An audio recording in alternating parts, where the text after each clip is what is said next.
A land of quiet mystery begins to stir. The sun is not yet risen, but a soft, silver light touches the horizon. It spreads slowly across the world, revealing a place where time seems to move differently.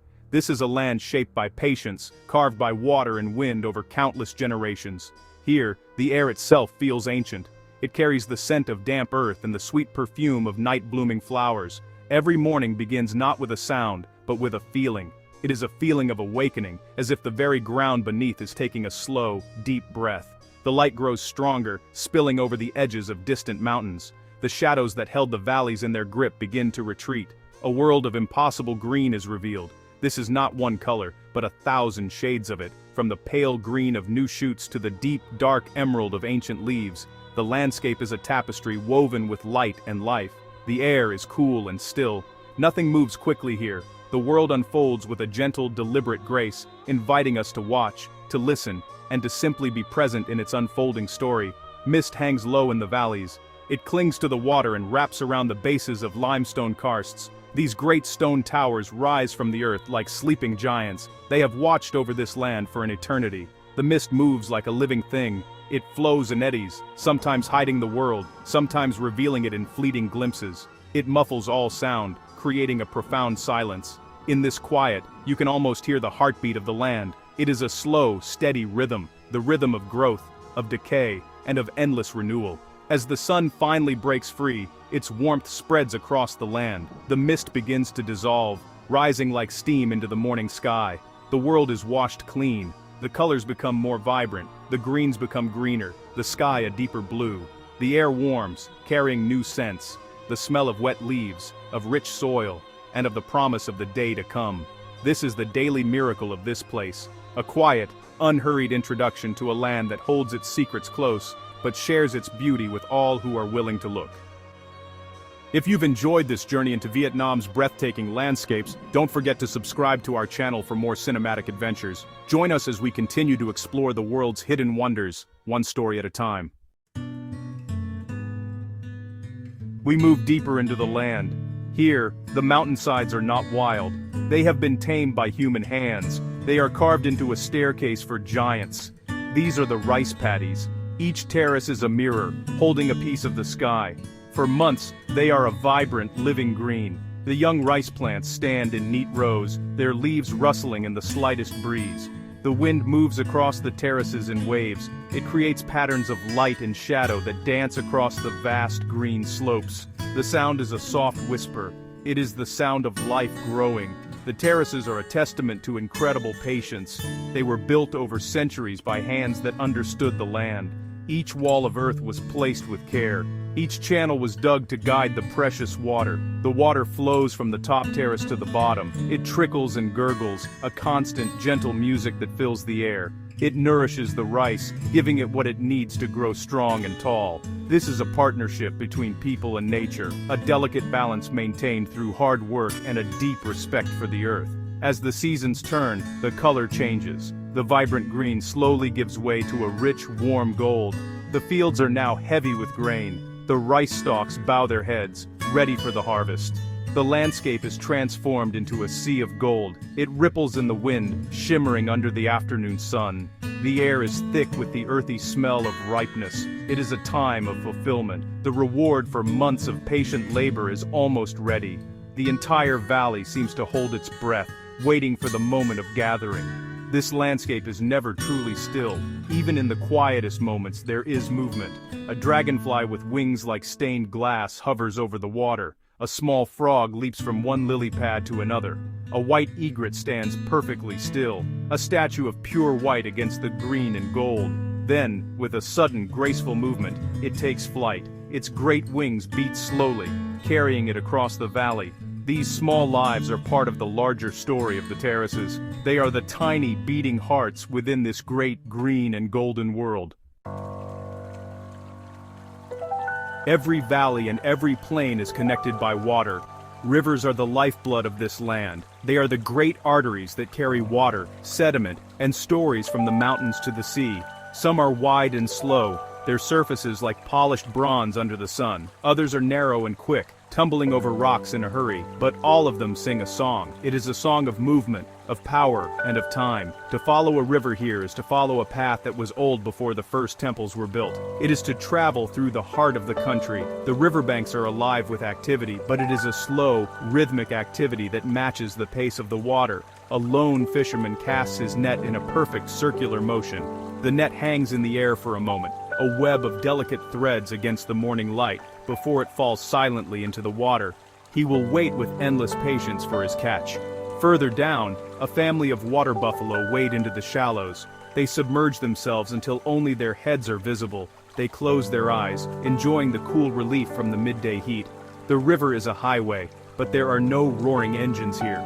Long narrow boats called sampans glide silently across the water. They are propelled by a single oar at the stern, moved with a gentle sculling motion. These boats carry everything. They carry people, produce from the farms, and goods for the market. They move with an unhurried grace, leaving only a small, V-shaped wake behind them. The sound of the oar dipping into the water is a steady, hypnotic rhythm. It is a sound that has echoed along these rivers for thousands of years. As dusk approaches, the river changes its character. The water turns from bronze to deep purple and black. The setting sun paints the sky in shades of orange and pink, and these colors are reflected on the water's surface. The sounds of the day begin to fade. They are replaced by the sounds of the night, the croaking of frogs, the chirping of crickets. A great stillness settles over the water.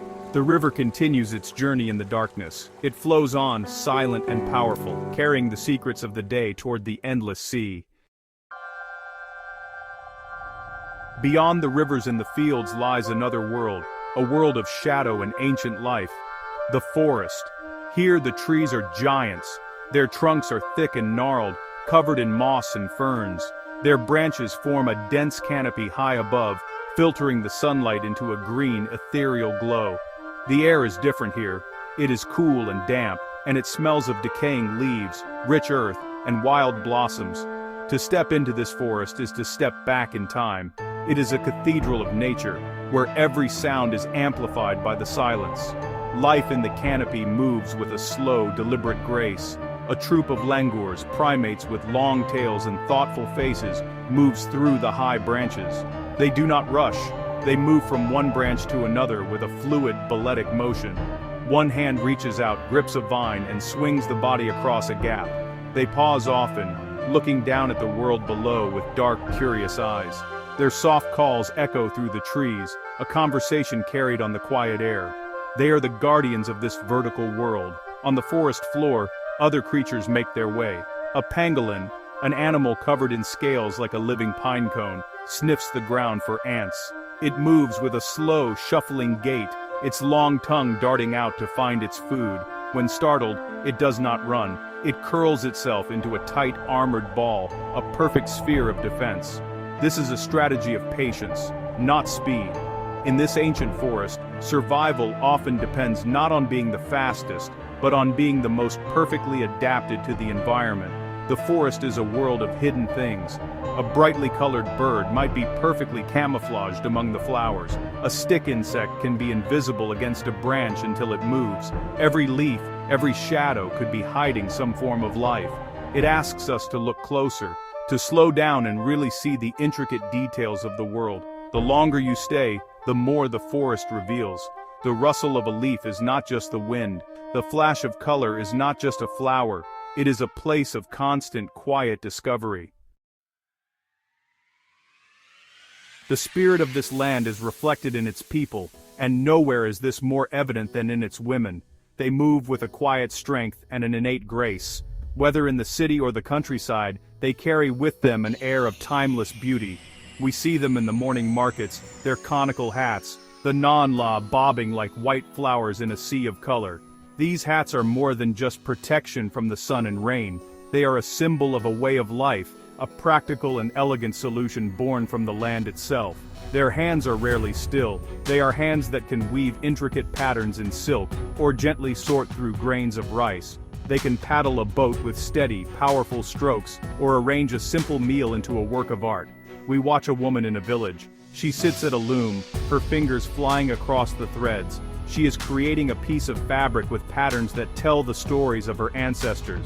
There is no wasted motion. Each movement is precise, efficient, and beautiful. It is a skill passed down from mother to daughter through countless generations. Kindness shines from their eyes. It is a kindness born of resilience. In the rice paddies, women work alongside the men, their backs bent under the hot sun. Their laughter carries across the fields. It is a sound of community and shared struggle. They plant the young rice shoots with a gentle touch, as if tucking a child into bed. They treat the earth not as something to be conquered, but as a partner to be respected. They are the nurturers of the family, the community, and the land itself. In the quiet moments of the day, their beauty is most apparent. A young woman wearing the traditional ao dai, a long, flowing tunic, cycles slowly along a country road. The white fabric flutters behind her like the wings of a bird. She is a vision of elegance and grace against the green backdrop of the rice fields. She is a living poem. In these women we see the fusion of beauty and strength, tradition and endurance. They are the silent, steady heart of this beautiful and mysterious land. As our journey ends, the sun begins to set once more. It paints the sky in fiery colors, casting long shadows across the land. The day's work is done. The boats are moored, the buffalo are brought in from the fields, and the sounds of evening settle over the villages. A profound sense of peace descends. It is a peace that feels earned. It is the quiet satisfaction at the end of a day lived in harmony with the rhythms of nature. This land does not shout its beauty, it whispers it. We have seen its vast landscapes, from the terraced mountains to the winding rivers. We have glimpsed its hidden wildlife, moving with a quiet grace through forests and fields. We have met its people, whose lives are woven into the fabric of this place. But what we have seen is only the surface. The true essence of this land is something that cannot be fully captured by a camera or described in words. It is a feeling, an atmosphere, a spirit that lingers in the air long after the image has faded. The true mystery is not in what is seen, but in what is unseen.